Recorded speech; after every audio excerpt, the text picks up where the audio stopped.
Depois de ver todas as histórias do primeiro episódio, com certeza você ficou muito curioso pra saber sobre a menina dragão. Essa foi a única história, inclusive, que não foi contada completamente. Ela só falou rapidinho ali, mas eu tô aqui pra isso, cara. Vim aqui mais uma vez pra te contar uma história e eu já te aviso que é uma história triste, negócio pesado, cara. Então se você estiver curioso, que eu sei que tu tá curioso, vem comigo, prepara que eu tô aqui exatamente pra te contar o que aconteceu com Kanan, a menina dragão de Ningen Fushin.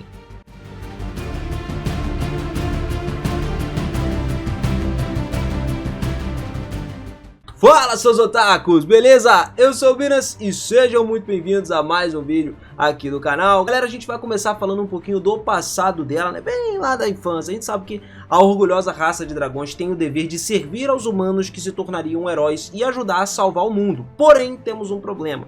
Não era como se o mundo tivesse em perigo, né? A guerra entre humanos e demônios terminou há décadas antes. Não tinha nenhuma força negra tentando dominar o mundo e tudo estava em paz até então. Só que tinham alguns problemas se formando dentro do povo dragão. Muitos deles foram para a guerra com mercenários, a maioria até não voltou, então eles acabaram diminuindo a população, né? Alguns até morreram, só que a boa parte apenas permaneceu nos reinos humanos por não querer voltar para lá. Isso porque a aldeia do povo dragão era algo muito rural ainda, muito primitiva, era uma sociedade muito fechada, o que levou a uma vida mais simples, centenas de anos que eles ficaram lá vivendo. O que serviram com os mercenários ficaram fascinados pelo reino dos homens, e muitos se apaixonaram inclusive pelos humanos, criaram famílias com eles pro lado de lá. Em meio a esse problema, com o declínio da população, o chefe da aldeia teve 3 filhas, e uma delas era chamada Karan. Pois é, essa aí tinha uma personalidade alegre, amada por todos da vila, era tão forte quanto qualquer menino que tivesse lá, né? Ela tinha alguns defeitos, mas era vista como uma guerreira de primeira classe em si.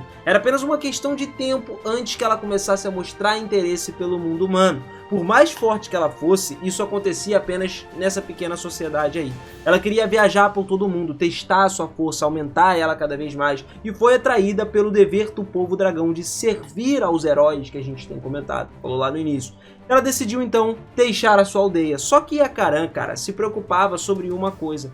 Como eles estavam no meio do declínio populacional, ela deveria poder contar com seus amigos da mesma geração que ela. Só que ela não tinha amigos da mesma geração, ela não tinha ninguém da idade dela, sacou? Não tinha muitas pessoas saudáveis para trabalhar. E tinham muitos idosos que estavam lá, até porque os dragões não tinham tido filhos contínuos, né? A grande maioria que teve filho lá na parte do mundo humano. Então, ela acabou sendo muito mimada enquanto crescia, e aí não sabia o quão frio o mundo era, o quão ruim as pessoas poderiam ser realmente, os aventureiros, né?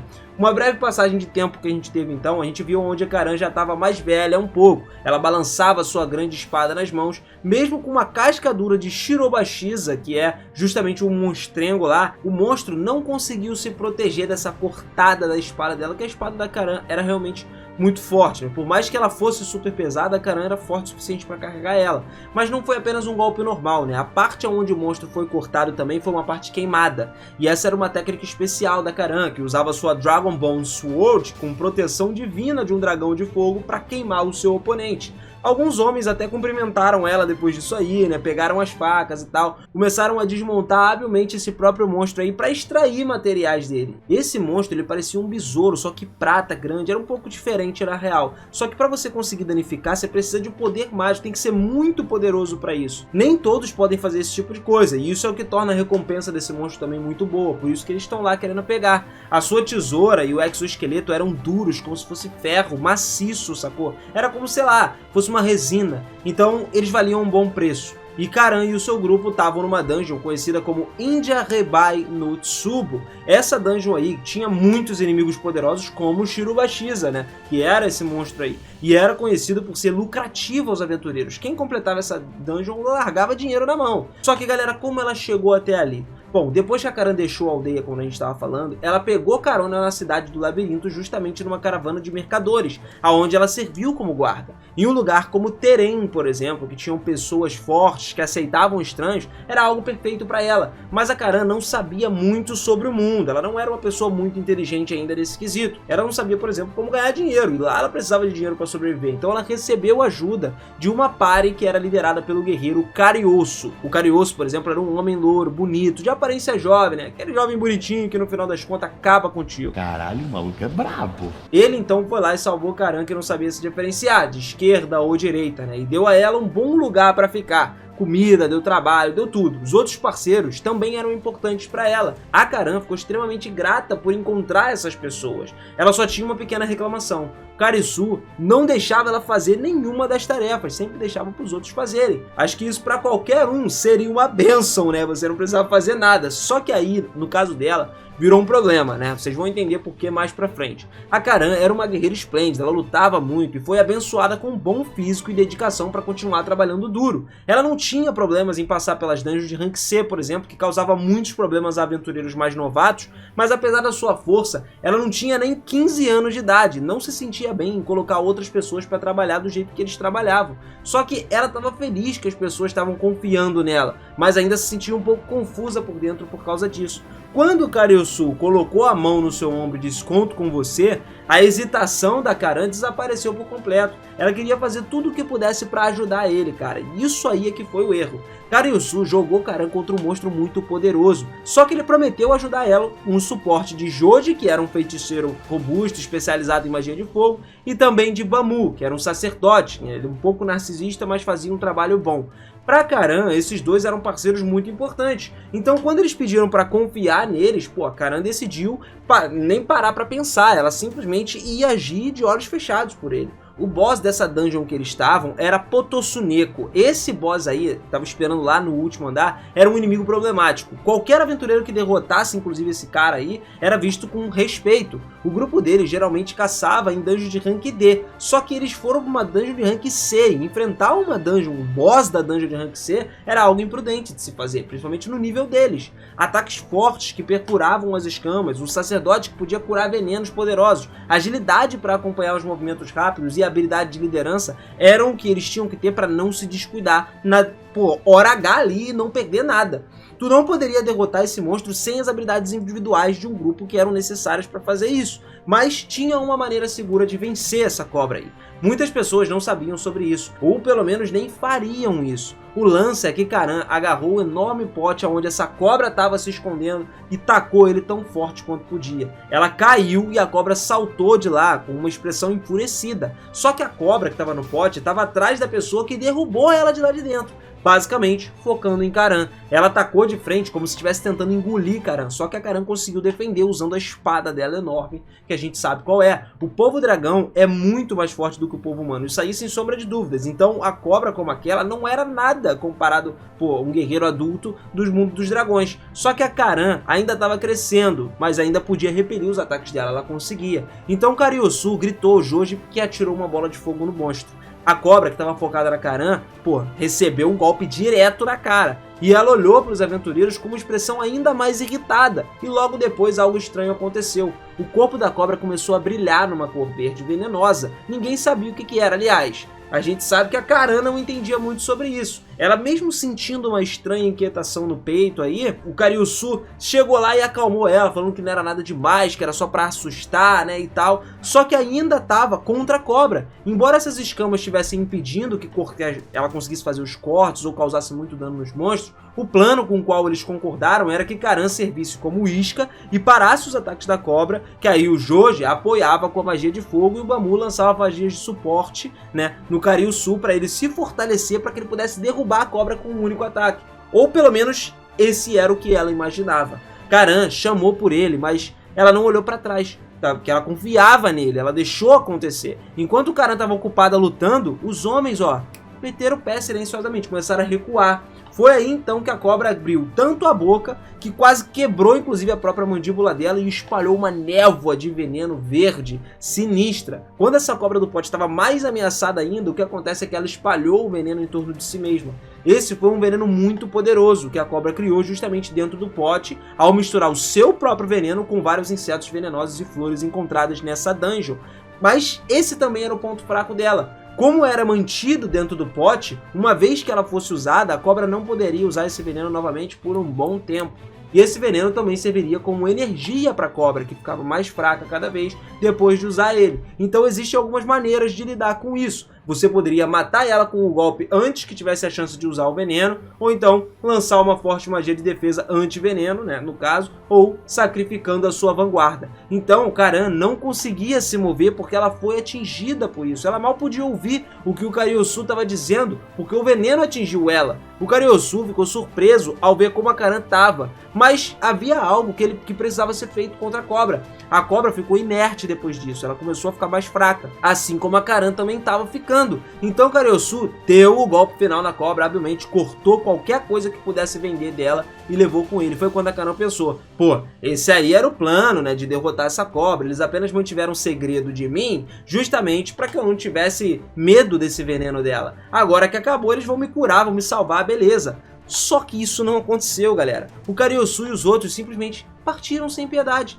Deixaram ela lá, cara. A Karan até ouviu as risadas vulgares deles, que simplesmente começaram a falar. Ela parou para ouvir uma voz suave e ela foi deixada completamente sozinha, com o monstro morto deitado do lado dela, para ela morrer junto com ele. Não tinha mais absolutamente nada. Ela não conseguia ouvir nada e ela tentava chamar, só que ninguém ia ouvir o seu próprio sofrimento.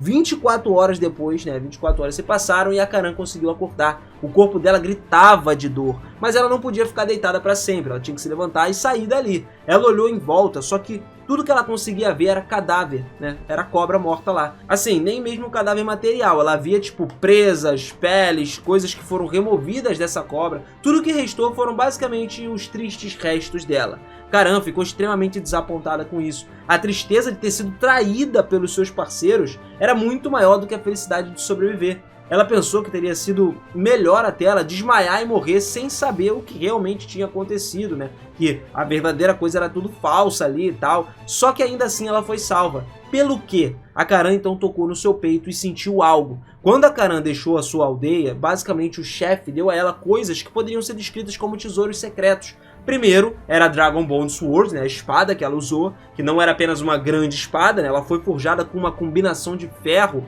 e algo chamado ferro de dragão, que é um mineral justamente composto de garras e ossos de dragão, para deixá-la mais resistente. Não apenas era muito resistente, mas também era abençoada com a proteção divina do povo dragão. A Karan usou a técnica especial do corte dragão do fogo, por exemplo, pela primeira vez depois de receber essa espada. O segundo que ela recebeu foi um amuleto anti-veneno. Era um item descartável que, se mantido perto dela, lançaria uma poderosa magia de desintoxicação e cura quando o portador estivesse perto da morte. Havia um veneno poderoso que podiam quebrar esses amuletos, por exemplo. Mas ele na maioria das vezes resistia, né, a maioria dos venenos encontrados na natureza. Não havia dúvida de que esse era um item mágico de poder incomparável, e foi graças a ele que a Karan sobreviveu. Ela sentiu como se estivesse decepcionando seus pais, e o seu rosto empalideceu ao momento, ao se lembrar do tesouro mais importante para ela. E o seu nome era Orbe do Rei Dragão. Era tanto uma gema quanto um item mágico. É porque o povo dragão tem uma tradição de servir aos heróis, como a gente já comentou trilhões de vezes. E de acordo com a tradição, esse orbe aí foi oferecido aos humanos com a pessoa dragão para reconhecer ele como sendo digno, né, de servir ao próprio herói. Esse poderoso item mágico, então, concedeu ao humano a mesma proteção divina que o povo dragão possuía, permitindo que ele mantivesse a mesma força, mesmo tendo apenas o corpo de um humano. Todas as estatísticas dele subiriam para de um dragão. E isso também servia como um dote para quando as meninas queriam se casar, davam para os outros caras, né? Na verdade, como não teve nenhum herói nessas últimas centenas de anos aí, o conceito de servir aos heróis era antiquado, então a parte do casamento era muito mais importante para eles. A propósito, qualquer joia serviria, né? Poderia ser um diamante, uma pedra polida, mas a Karan era filha do chefe, então oferecer uma pedra polida ou uma pequena joia ao seu cônjuge seria simplesmente uma desgraça para todos os dragões. O chefe do povo dragão então passou um ano inteiro infundindo a maior e mais brilhante joia, um rubi que o povo dragão tinha, com um poder mágico absurdo. Pois sem dúvidas o orbe de dragão da mais alta qualidade que existia. Essa orbe estava no cofre da pousada em que ela estava hospedada junto com todos os outros do grupo. A Karan deixou a bagagem com seus parceiros de confiança, ou melhor dizendo, ex-parceiros de confiança, que agora não dá mais pra confiar nesses caras, né? Ela não contou a ninguém sobre o orbe de dragão, mas eles poderiam muito bem saber sobre esse orbe. A raça dos dragões não eram numerosas, mas eles realizavam grandes feitos, principalmente durante a guerra, e faria sentido os aventureiros como eles ouvirem sobre esses orbes de dragão. A Karan então se levantou e enquanto repreendia o seu próprio coração partido para suportar essa solidão aí, ela caminhava sozinha pela dungeon. Ela levou 3 dias para conseguir sair dessa dungeon e 7 para voltar até a cidade do labirinto. Foram 10 dias no total, demorou 3 vezes mais para voltar do que para ir para lá. Já era de se esperar, porque ela tinha que evitar vários monstros, não proceder com cuidado, fazendo tudo sozinha, e ela voltou à pousada onde o grupo estava hospedado. Para sua grande surpresa, né, ela encontrou a dona lá, que foi informada de que ela estava morta, inclusive. falou que o líder dela, o Karyosu, simplesmente ficou todo arrasado, em lágrimas, quando ele chegou, contou pra proprietária da morte da Karan. Mas ela agora percebeu que era tudo uma atuação, era um truque pra ele. Então quando a Karan disse que tinha sido enganada, ela entendeu rapidamente o que havia acontecido. Só que Karyosu levou tudo que estava no quarto. Ela disse também que estava levando de volta para sua cidade natal, só que a Karan entendeu antes mesmo que ela pudesse terminar a sua frase. Não tinha como as pessoas que traíram seus companheiros fazerem algo nobre. Ele ia ficar com a joia para ele ou então vender essa joia. A Karan se levantou então antes da dona poder terminar de falar e passou a pensar nesse cara como um sujeito imundo. Pô, tava ajudando ela quando ela tava com problema, se aventurando por dungeons junto com eles, colocando a mão no seu ombro enquanto dizia que, pô, contava tudo pra ela e tal. Cara, era tudo uma mentira. Isso foi a única coisa que passou na mente da Karan. Ela procurou por Karyosu nos lugares que ele frequentava e caiu no desespero mais uma vez porque não encontrou. Ninguém sabia muito sobre ele ou pra onde ele tinha ido. Parecia que ninguém poderia ajudar ela de forma nenhuma. Todos com quem ele falava, né, que ele tinha simpatia e tal, era como se dissessem: ah, tá, pô, eu sei quem ele te enganou, mas sai daqui, não quero problema não. Expulsava ela do lugar. Ela não tinha ideia de pra onde os parceiros foram. Pensando nisso, a gente criou uma perspectiva racional. A orbe do dragão era mais valiosa do que um grupo inteiro. Então ele provavelmente deixou a cidade do labirinto para não perder essa orbe. Além disso, essa era uma grande cidade com mais de 100 mil habitantes. As chances de alguém como Karan, que não sabia muito sobre o mundo afora da sua aldeia, encontrar ele lá eram terrivelmente pequenas. Foi aí que o seu coração começou a partir. Ela se tornou mais honesta sobre o seu apetite do estômago vazio também. A cidade do labirinto era suja, era barulhenta, ao contrário da sua aldeia. Havia muitas coisas que a Karan não conseguia gostar, mas também haviam coisas que ela gostava muito, né? Todo esse tempo era Karyosu quem sempre levava ela para pousadas, via as refeições, então a Karan nunca conseguiu escolher o que queria comer. Ela tinha algumas moedas de prata e cobre numa bolsa dela, só que ela não era uma pessoa boa em contar, mas ela conseguiu perceber que ficaria bem por cerca de uma semana, mesmo que pudesse comer o que ela quisesse e tal. Só que tinha um problema, ela podia comprar o que os carrinhos e barracas estavam vendendo, mas era difícil para ela ir num restaurante sozinha. Karan estava surpreendentemente consciente de que as pessoas a viam e ela estava preocupada que uma pessoa dragão como ela entrasse num restaurante vestido como um aventureiro e as pessoas rissem dela. Pô, começassem a zombar, mas ela só queria comer, e tinha um cheiro muito bom vindo do lugar na frente dela. O sol ainda não tinha se posto, não tinham muitos clientes, e de repente Karan percebeu que deixava os seus ex-parceiros cuidarem de muitas coisas da sua vida. Lembra o que a gente falou lá no começo do vídeo? Eles cuidando de tudo, naquele dia em diante a Karan decidiu que seria a única que comeria sozinha numa pousada, porque eles cuidando de tudo, ela não ia conseguir fazer as coisas direito. Deixaram ela literalmente largada sem saber fazer nada. Foi quando alguém de repente chamou ela por trás. Era um homem de meia idade que parecia ser um aventureiro. Ele tinha o cabelo preto curto e um físico firme, e não teve nenhum problema em entrar sozinho no lugar. Apreciou uma refeição sozinho, sem se importar com o que os outros pensavam. A Karan então achou ele estranho, mas gostou da sua atitude desenvergonhada de fazer as coisas. Além disso, as pessoas ao seu redor pareciam muito inquietas. Esse cara era Tanshoku, era um guerreiro que empunhava uma arma do sul chamada katana, e também era proficiente pra caramba no uso de magia. Basicamente foi um cara que viajou por vários países, tinha muitos conhecimentos e desafiou a sabedoria convencional ao se aventurar sozinho em vez de formar um grupo com alguém. Esse aí foi uma coisa que deixou ela exausta, satisfeita, e depois disso a Karan começou a seguir o Shoku para vários lugares. Foram para o mesmo lugares, pediram as mesmas coisas para comer. Cada um deles surpreendeu, inclusive a Karan, cada um desses pratos aí. Era algo de sabor sensacional.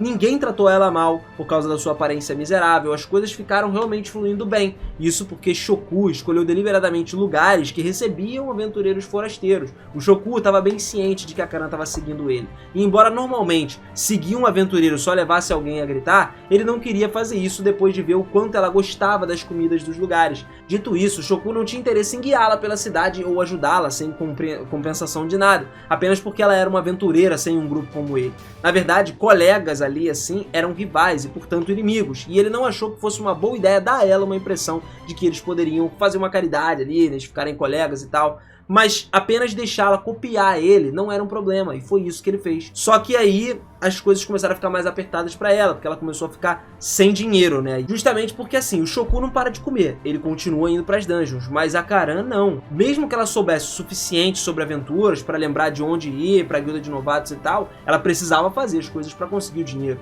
Ela não tinha experiência, por exemplo, em aceitar empregos ou convidar outros aventureiros, então ela deixava tudo pros seus amigos antigos. Em vez disso, sempre que ela tentava ajudar, eles diziam: deixa esse tipo de tarefa pra gente, fica tranquila. A Karan agora entendia que isso não era uma gentileza deles. Eles estavam intencionalmente mantendo ela no escuro sobre como ser uma aventureira para que ela simplesmente não deixasse o grupo deles. Isso transformou a Karan num redemoinho de suspeitas ali e fez ela pensar que cada uma das pessoas que se aproximavam dela com o rosto amigável estava fazendo a mesma coisa que o vacilão lá fez de enganar ela. Então ela estava convencida de que não havia ninguém, não tinha como ela ganhar, confiar em alguém, né? A não ser, por exemplo, de pessoas solitárias como o Shoku, né? A Karan lançou um olhar assustador para um homem, inclusive, que teve lá, tentou recrutar ela. Cara, a gente sabe que o povo dragão era muito intimidante nesses casos aí, nos melhores momentos. E os guerreiros dragões, que eram experientes, eles podiam fazer monstros de baixo nível correrem com o rabo entre as pernas, apenas olhando para esses monstros.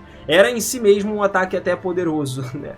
Novos aventureiros não conseguiam lidar com esse ar de intimidação que estava girando em torno da Karan. Agora ela meio que aprendeu que existem pessoas mais nesse mundo, ela viu a dificuldade. E aí ela precisava recrutar membros para o grupo para sair em aventuras novamente, ou ela ficaria sem dinheiro, mais cedo ou mais tarde. Ela não tinha outras habilidades além de lutar, então não havia emprego para ela, ou seja, não tem opção. É vai ou racha, tá ligado? No final, ela não conseguiu se aproximar de ninguém e rejeitou todos os convites que chegaram nela. Quando a guilda dos novatos fechou, ela teve que sair. E aí, todos que estavam na guilda quando fechou foram para uma taverna do lado. Aí a Karan foi lá uma vez justamente para pedir uma comida, que não era uma coisa boa, mas era tradição ir lá quando você formava um grupo e tal dentro da guilda. E a partir daí, nós temos todas as cenas de tudo que aconteceu dentro do anime e que a história vai surgir a partir de agora.